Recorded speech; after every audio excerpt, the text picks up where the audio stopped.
Hi ha un episodi de la vida de Sant Francesc que sempre m'ha cridat molt l'atenció, que és quan hi ha aquells 3 bandolers a la muntanya que demanen almoina en el convent, demanen menjar, i el frare, el guardià, els acomiada de mala manera.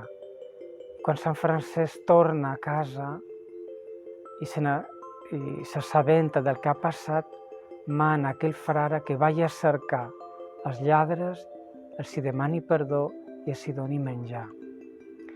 Aquests lladres, a través de l'actitud dels frares, que s'hi tracten amb afecte i amb bondat, canvien. Deixen de robar, inclús alguns se fan frares.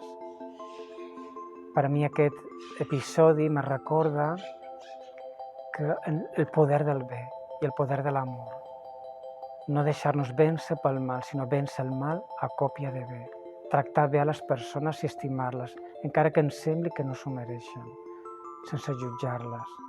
Aquesta és la nostra missió, el nostre treball, ser testimonis de l'amor de Jesús en el món.